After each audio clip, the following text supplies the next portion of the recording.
And for more on the NATO summit, I'm joined by Jonathan Broder. He covers defense and national security as a senior writer for Newsweek. So, Jonathan, let's begin with reports of a joint NATO communique, which has not been released yet, addressing China's, quote, opportunities and challenges. What exactly does that mean? And the Secretary General, Jens Stoltenberg, also sort of backed up on that, saying, hey, we still want to be friends with China, but what does this all mean with all the competing interests among all these different countries? Amid all these competing interests, there's a concern within NATO of China's growing economic influence in Europe. That refers to their ownership of ports all around Europe, and the feeling that this, among some countries, poses a national security issue for these European countries. So one of the proposals, and we'll see whether this is in the communique or not, is for the formation of a NATO-Europe Council, a NATO-China Council, very similar to the NATO-Russia Council that was formed some years ago. Basically a forum where European and NATO leaders can talk over their differences and concerns with China in an ongoing dialogue to avoid misunderstandings and ruptures.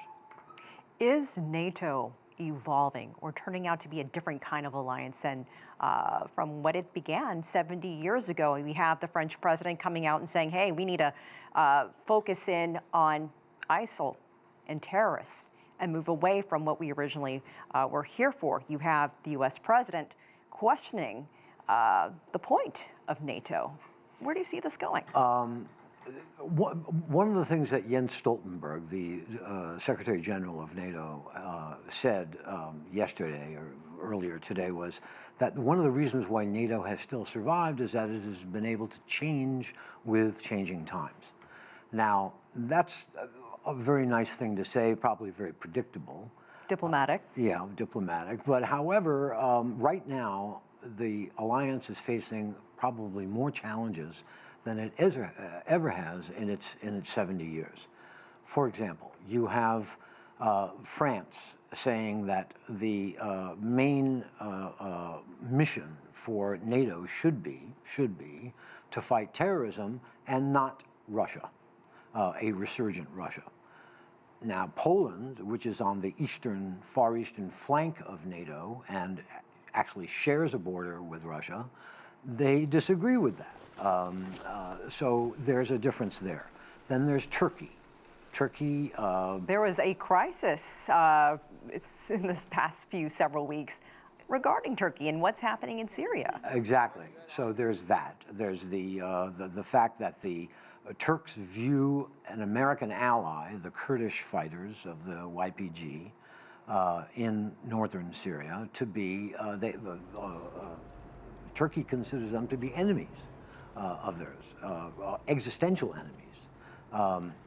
And Turkey wants all NATO countries to agree that the Kurds are terrorists. Will it happen?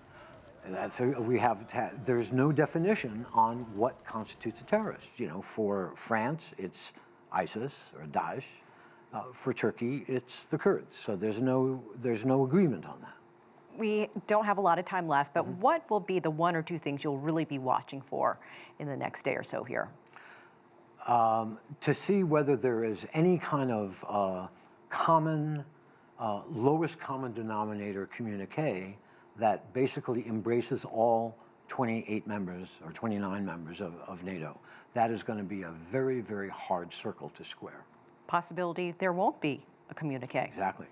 All right, Jonathan Broder, thank you so much for your time.